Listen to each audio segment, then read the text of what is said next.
10 años. Vamos con otro tema. Agradezco muchísimo a Gabriela Cuevas, analista internacional, colaboradora de este espacio que nos acompaña esta tarde. Gaby, qué gusto saludarte. ¿Cómo estás? Juan, muy buenas noches para ti, para tu auditorio, a sus órdenes como siempre. Pues muy sorprendido de que parece, no sé si sea, pero al menos sí parece y no me lo vas a poder negar, que Felipe VI tiene más súbditos en México que en España, y esto sale a colación debido a que no fue invitado a la toma de protesta de la presidenta electa, de la doctora Claudia Sheinbaum, pues porque él no tuvo la delicadeza de responder a una misiva que en su momento le envió el presidente López Obrador para, en los mejores términos, celebrar una ceremonia en donde la corona española ofreciera disculpas a los pueblos originarios de nuestro país por las atrocidades cometidas durante el periodo que se conoce como el de la conquista y posteriormente durante el virreinato.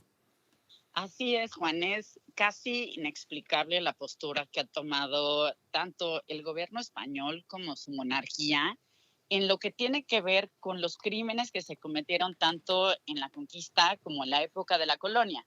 Y es inexplicable por muchas razones. Si nos vamos al tema del pasado, Juan, podemos ver cómo otras potencias que también colonizaron en los últimos años no solo se han disculpado, sino que además han construido proyectos de cooperación con aquellos países que fueron sus colonias. Por ejemplo, allí está el caso hace aproximadamente ya 3 años de Países Bajos, que en ese entonces Mark Rutte, su primer ministro, se disculpó por el papel que tuvo su país en la esclavitud y el comercio de esclavos.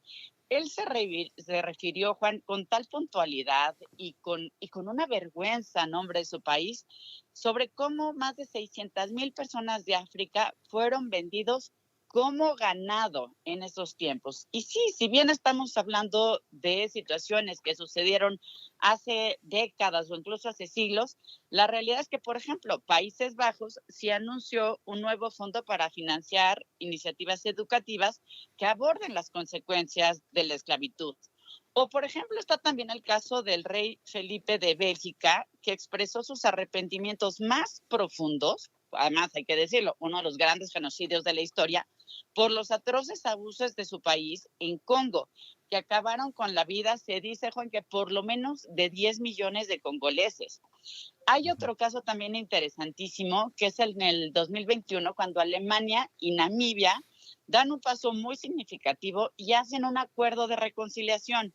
Ahí el gobierno alemán reconoció el genocidio en el país africano entre 1904 y 1908, donde acabaron con varias de las tribus, entre ellas las de los Herrero y muchas otras que hoy lograron sobrevivir a pesar de los graves genocidios que se sufrieron hace más de un siglo.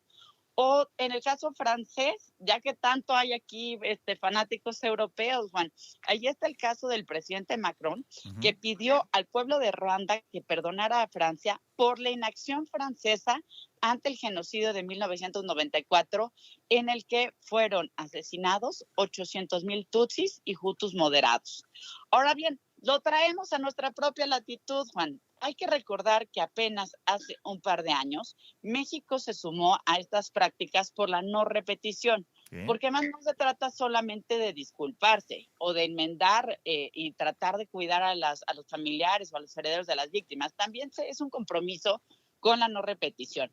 El presidente López Obrador pidió perdón a la comunidad china por la masacre de Torreón Así de es. 1911 y se comprometió que nunca más el gobierno mexicano permitiría el racismo y la xenofobia. Entonces, estas no son agendas nuevas, de hecho son agendas globales a las que por razones inexplicables España quiere permanecer ajena. Es decir, ellos buscan que la memoria española no pase por la balanza de la justicia.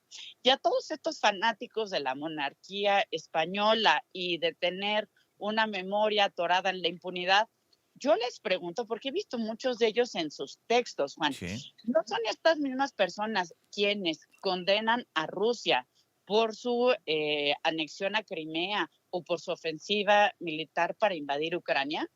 Es decir, Totalmente. no podemos tener un doble rasero cuando se trata de derechos humanos o de derecho internacional.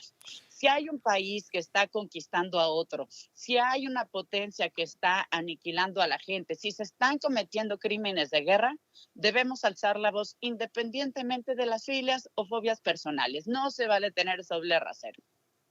Gaby Cuevas, pues ahí está más claro que el agua, ¿no? Y dicen, ay, no invitaron al rey de España.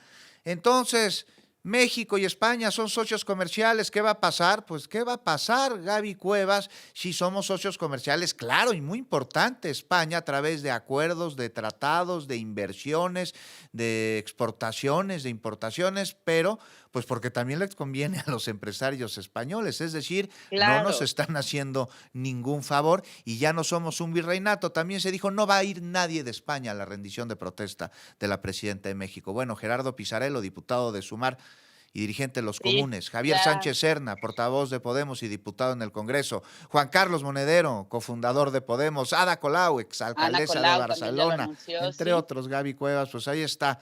Muchísimas gracias, Gaby. Como siempre, un gusto conversar contigo y nos escuchamos la próxima semana, ¿sí?